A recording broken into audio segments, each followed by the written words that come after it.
everyone, welcome to day 3 of our self-compassion challenge. Could your personality type be harming you, or is your personality actually helping you live a longer life? We need to pay attention to ourselves, be kind and be mindful on how we would do unto others.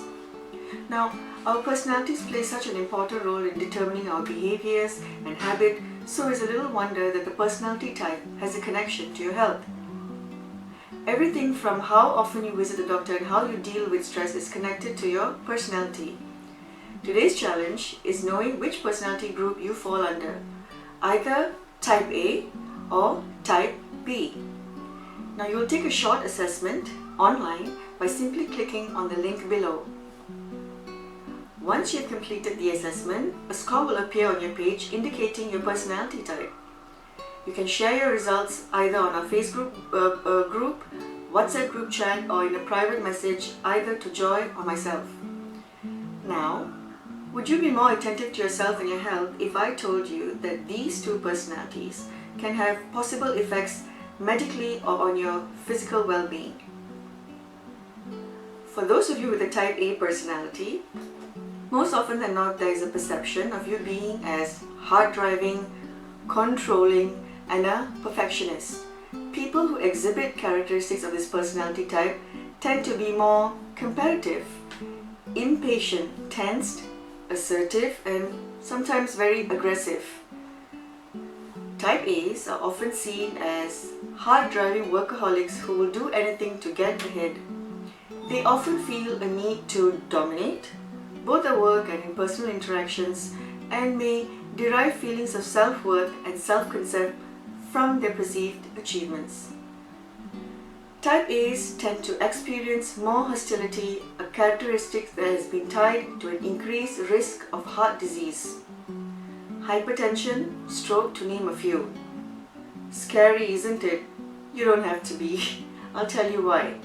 So what can you do to reduce risk if you have a type A personality? Now these are some of the tips that I'm going to share with you that you can alter to be more compassionate and kind to yourself and understand yourself better. Know that you can understand the changes that you make. For example, you might not necessarily change your personality, but you can take steps to minimize potential health consequences on your overall personality type. Next, focus on your negative traits. For example, if you show more negative features of your personality, like being hostile or socially isolated or even stressed at times, explore things you could do to lower your chance of developing hypertension and other health related problems. My last tip to you is manage yourself better. Teach yourself to be kind to yourself and to your body. Instill coping skills to manage that stress or learn ways to improve your social connections. Alright? The steps you take now will ensure a healthier tomorrow. Invest in yourself now for a better future you. Hello type B's. Now you're wondering where you were in this whole story. Now, you are often labeled as the more relaxed, chilled, easygoing type rather than your type A counterparts. Sometimes you're less competitive and can be less stressed. Now, you're focused on performing tasks that are enjoyable or doing so rather than being driven by the need to achieve or dominate. That isn't to say that type B's do not value accomplishment. You may be the kind that works steadily towards your goals but also enjoys the process and the experience, less stress if you do not win. So it's okay if you don't win, but I'm still doing what I need to do. I feel like an astrologer predicting your traits and personalities, but there's a reason why I'm doing this.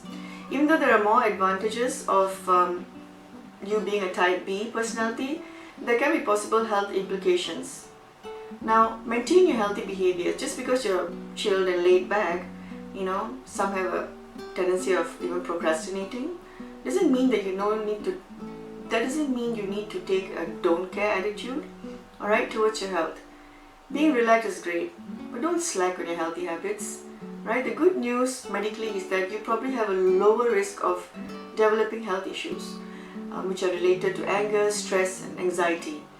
Since you're pretty good at coping with stress, you're most likely to have a good quality of life with minimal negative health outcomes. Now, after knowing your personality type, are you willing to take up the challenge in making changes in being a kinder, compassionate and mindful to yourself and to your health? All the best, and looking forward to seeing you in tomorrow's challenge. Ta-da!